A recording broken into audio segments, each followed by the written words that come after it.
Hi guys, welcome back to the channel after what was a very disappointing draw yesterday. Jesus Christ.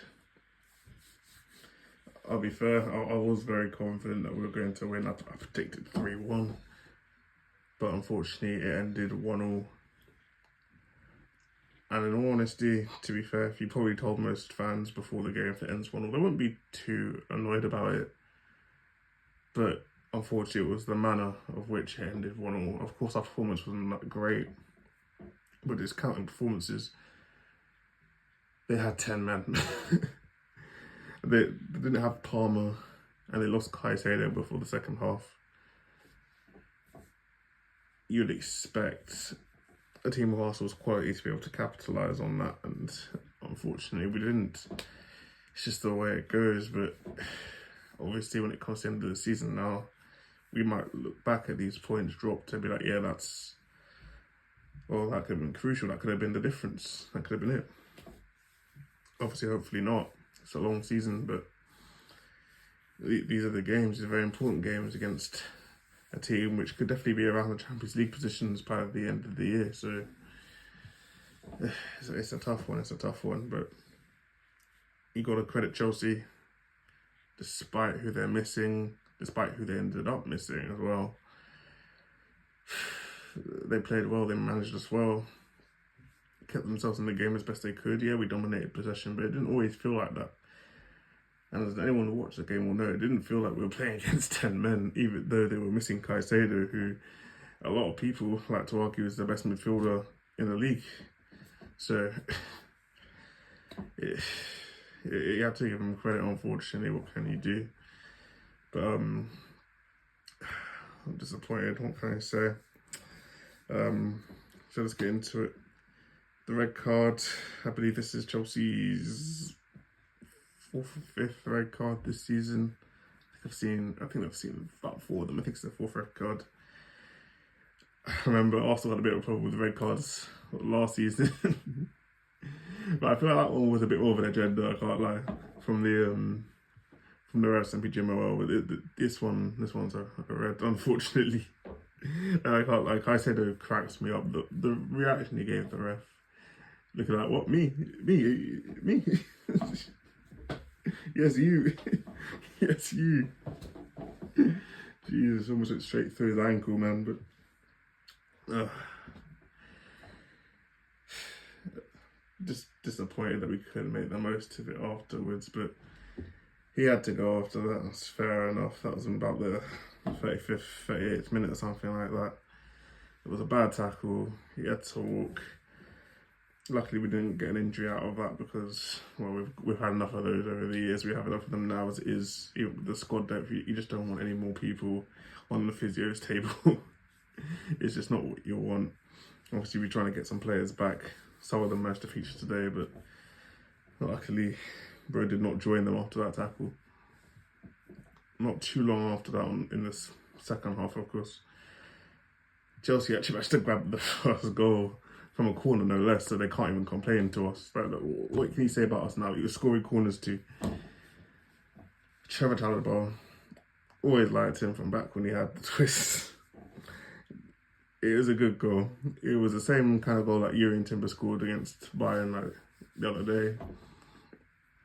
Fair enough, you can't defend them all. We've got Hincapié and Mascara at the back, instead of course, the more experienced duo of Saliba and Gabriel, or at least one of them in there that usually would partner either Mascara or Hincapié.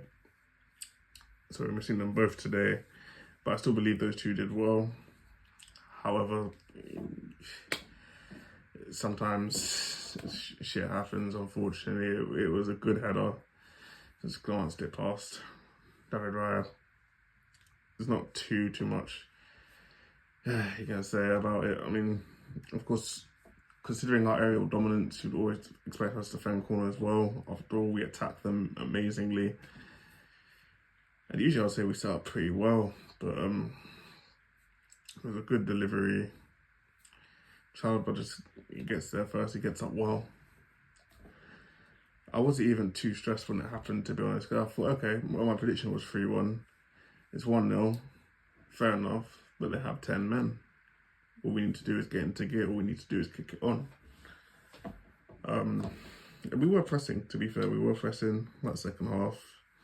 I would like to say that we're making the man advantage count, but it didn't feel like it. But we were certainly pressing.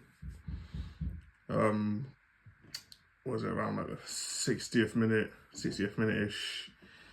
We got the goal back. Marino from an assist from Saka.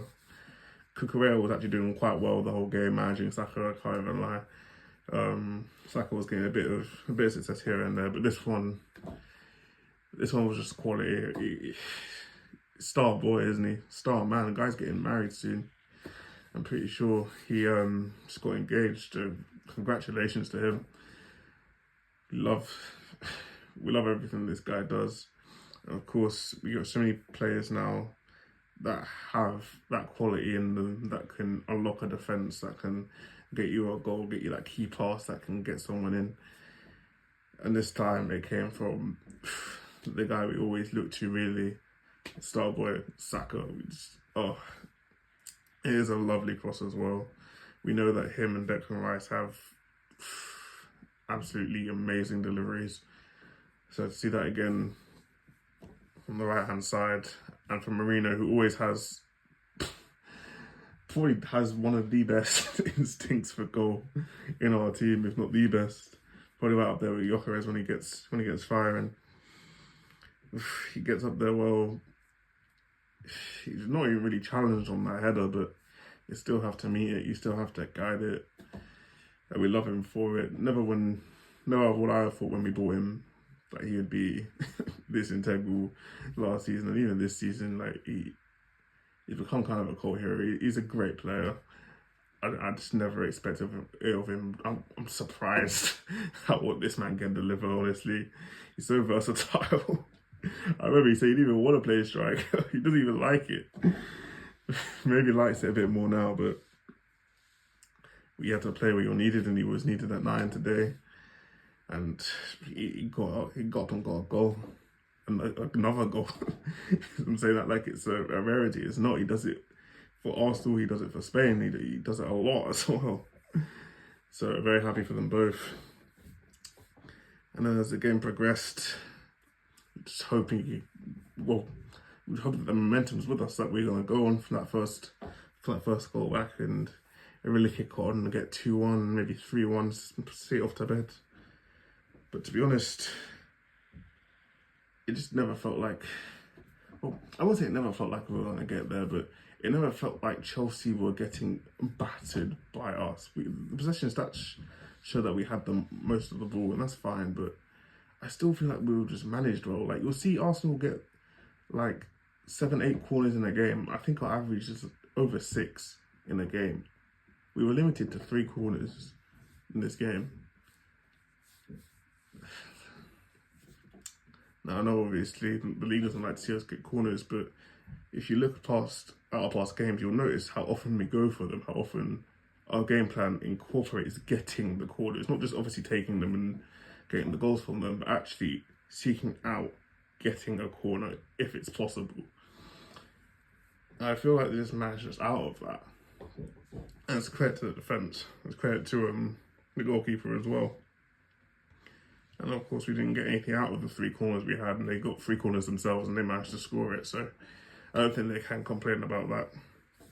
Obviously, as well, we reintroduced Gyökeres, we introduced Ødegaard, it's great to see him. Madueke came on, played some minutes.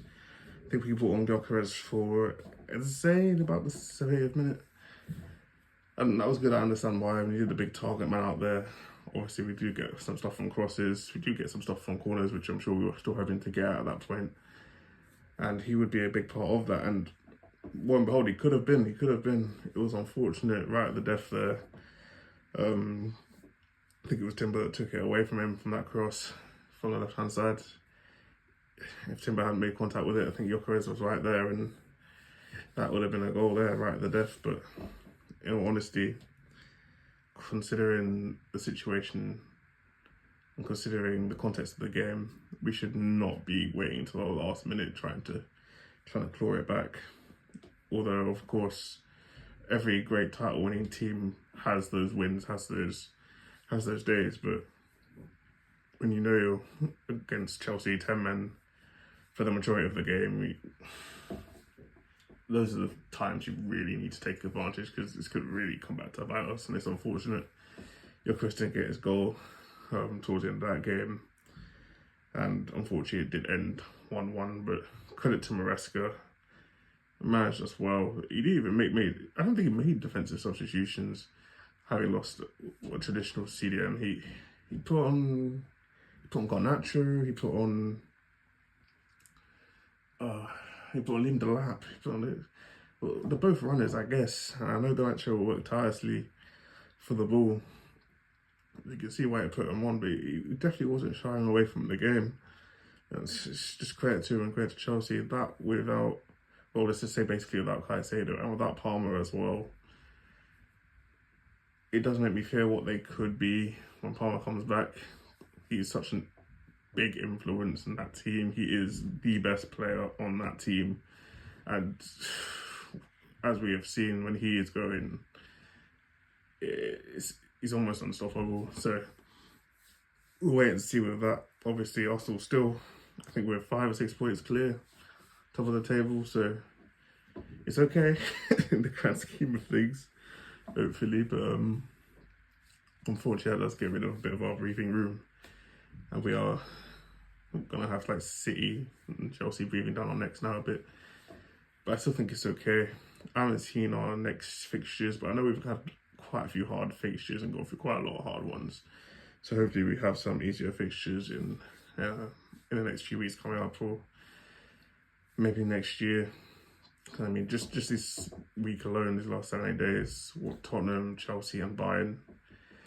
Of course, I would have loved 9 out of 9. I wanted 9 out of 9, but 7 out of 9 is pretty good. Of course, there's 3 points with Bayern are in the Champions League, but you can't really complain with that. We didn't lose to any of these teams, which is amazing. So disappointed, as I say. This is more of a win for Chelsea, unfortunately, than it is a draw.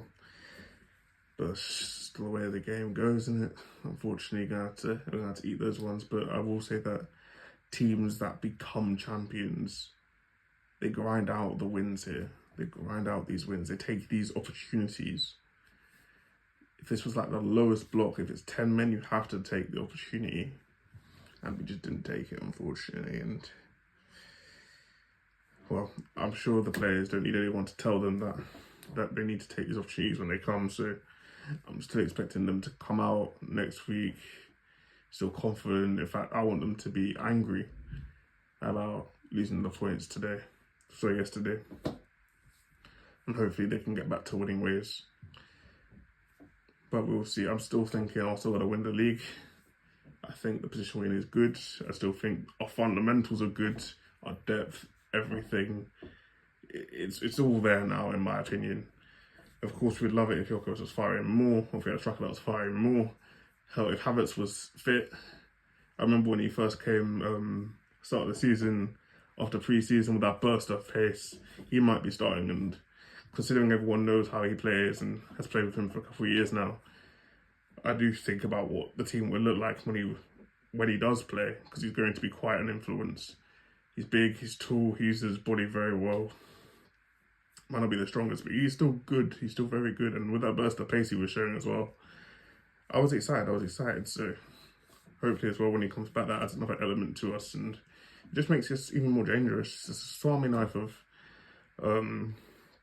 talent that we have. After all, we are called Arsenal. We have an arsenal of talent. It's actually quite mad. So I still very much expect to win this league. But now we just have to look forward to the next game and see how we go. Anyway, thank you very much for listening. See you next time.